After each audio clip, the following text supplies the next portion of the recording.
本日は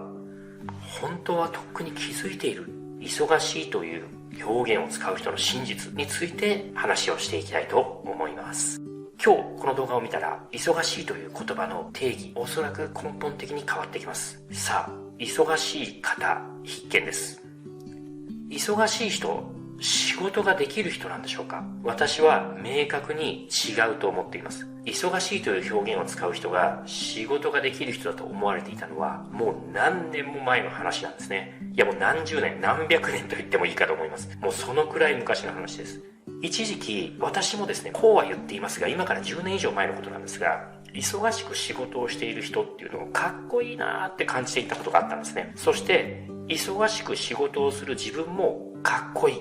そんな風に思っていたことがありました。でも今思えば穴があったら入りたいぐらい恥ずかしいですね。この忙しいという表現を使う人っていうのは自分で自分の人生を上手にコントロールできていないということであり、多くの成果を上げているということや多くのやるべきことがあるということと忙しいということを混同しているという事実をもういい加減に私たちは認めなければなりません。自分や自社にとって不愉快な企業や人を遠ざけるために一時的にそういう目的のために申し訳ございません、今忙しいんですっていうようなことを断り文句として使うのならまだいいんですけど、それ以外の理由で忙しいという表現を使うのは自分は仕事ができないんだということを喧伝しているようなものだと私は考えているんですね。いやもっと言ってしまえばですね、忙しいと言ってしまうのは自分の人生を上手に生きることができていないということを会う人にアピールしている、そういうようなこととも同義なんじゃないかというふうに思っているわけです。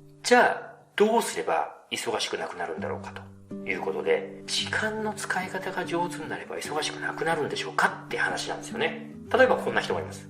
忙しいとは言いたくない。でも残念ながら今は忙しいんですと。残念ながら。なので、ここから脱するために上手な時間の使い方を身につける。そういうようなことを言う人もいるんですけど、これも私はね、違うと思ってるんです。これは時間の使い方というよりも、劣後順位の付け方が重要に思っています。これは自分の人生観、価値観っていうのが大きく影響してくることなんですね。ちょっとここで人生観とか価値観について語ると、ちょっとまた脱線してあまりに長くなってしまうので、こういうことは私メルマガで毎日伝えてますので、興味があればそっちを見ていただければというふうに思うんですけど、本題の方に戻ると時間の使い方。例えば想像してください。インフラやテクノロジー、これだけ発達していて、比べるまでもないんですけど、例えば江戸時代とか明治時代とかと比べればその違いが明らかです。もう私たちっていうのは江戸時代明治時代よりも短時間で多くのことができるようになっていますし、何よりも長生きになっています。そう考えれば時間の使い方が上手になるかどうかというのは忙しさから脱することができるかどうかとあまり関係のないことがわかるんじゃないかと思います。要するに自分の人生をどう考えるかということを考え続けるということが大事なんですね。そうは言いましたけど、タイムマネジメント能力っていうのは非常に必要というか、重要です。ただ、それだけでは解放されないということなんですよね。忙しいという表現を使う人っていうのは無能だというふうに喧伝している。これに等しいです。なので、これだけ私たちは時間持ってます。何に使うか、劣後順位を決めなければいけないということなんですね。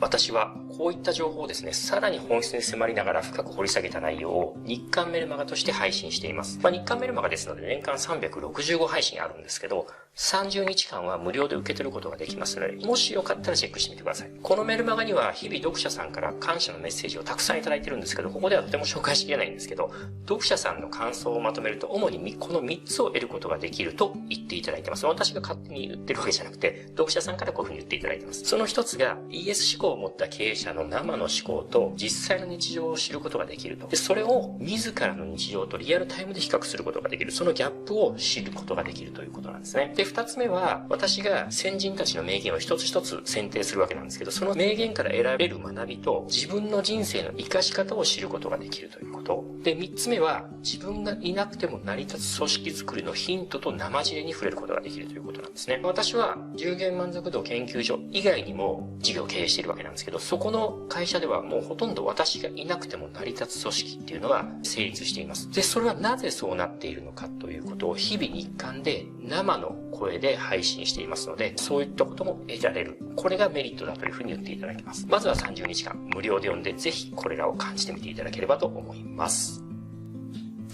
これからも ES に影響を与える組織づくりの本質や人生そのものに効く考え方や学び方などのお話を中心にしていきますので、ご興味がありましたらチャンネル登録をお願いいたします。その際、ベル通知をしておくと漏れなく案内が届きますので、チャンネル登録、ベル通知をお願いいたします。